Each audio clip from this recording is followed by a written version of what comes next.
And there are. It's number 3 in the lead, number 2 close behind, and number 3 is the winner. Has placed, and number 4 to show.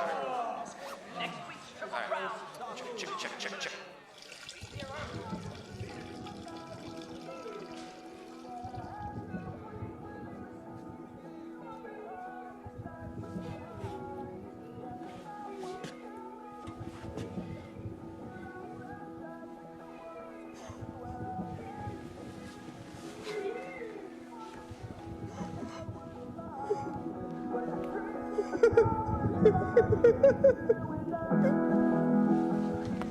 Hey, who was that?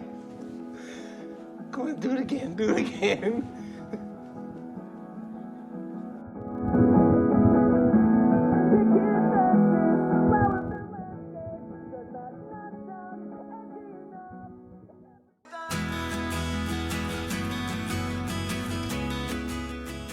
Hi people, and hello my Chili Con Carnage crew. It is Chili here for this 5-minute review episode on New Found Glory's newest album, Make the Most of It. And don't forget to join us on Friday for live streams at 6 PM GMT plus 11. You know, I've always heard of this band and always been under the assumption I've heard some of their music, but it's like they have had a Mandela effect on me because after doing some checks, they never appeared on any movies or games I thought they were in. I mean, their big song, Hit or Miss, was in American Pie 2, and I've watched that as much as any 14-year-old boy would when it was released on DVD, but I don't recall which scene it was used in. I remember Sum 41's fat lip in the transition to the lake scene. I have Weezer's Hash Pipe ingrained in my mind, despite not even appearing on the actual soundtrack for some reason. Holy shit, dude, I found a dildo! I'm looking for more lesbian artifacts. But I don't remember New Found Glory's scene. I at least thought they were going to be on Tony Hawk's Pro Skater soundtrack because, you know, skate and pop punk went hand in hand, but at least in the ones I played they weren't there. Not even Burnout 3 or Need for Speed or any other games. I guess I just recall seeing them on the Lollapalooza Warped or Big Day Out festival posters all the time. I mean, they're on the lineup for When We Were Young festivals, so that's got to count for something. So if you haven't tuned out already, then I applaud you, and I guess what I'm trying to say is that I'm approaching this album as an outsider looking in with fresh ears, so this may help to understand my take on the album.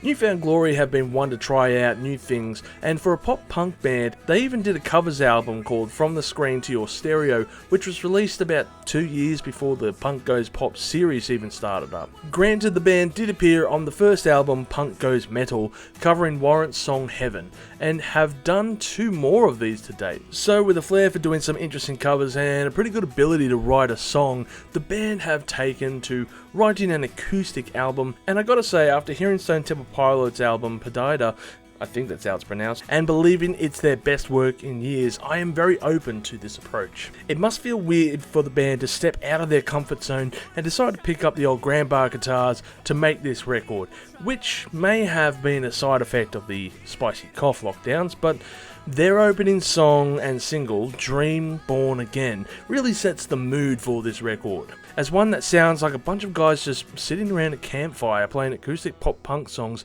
in a style akin to something that like Yellow Card would have written, minus the violins, and I mean that in a good way. When the choice was sink or swim, mouth to mouth you saved me, heart to heart you changed me. You can hear this on tracks like Mouth to Mouth and Kiss the Floor. It was perhaps the right timing that these guys came up on my radar after the last review on the brutal death metal band Obituary, making it feel like that scene from Two Towers. Look to my coming at first light on the 5th day. Don't ever take a day for granted.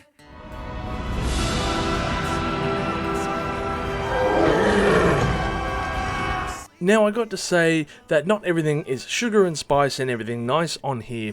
There's no bad tracks here, but rather songs that feel like filler, like on Get Me Home, and for an album that only has 7 new tracks, that can be a bit of a downer. That's right, the other half of this album is rounded out with live acoustic versions of their material, which isn't bad. The band work well with the crowd singing along, and it seems to have been a great atmosphere. What I'm taking away from this is that New Found Glory have this great ability to write songs that just come across as somewhat familiar, with an air of nostalgia sung in a youthful exuberance, without getting too deep into the messages on these songs. Overall, I will score this album at 6.5 million chilies on the spicy scale, with the live tracks adding a bonus to that score, and my favourite songs being Dream Born Again and Kiss the Floor.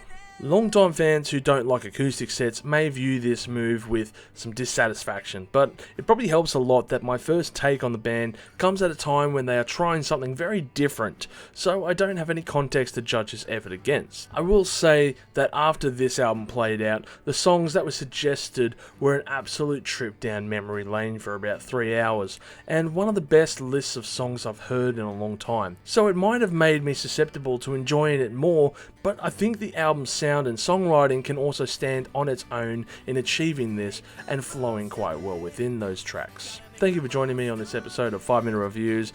My name's Chili. I hope you all have a great day, and don't forget to stay spicy.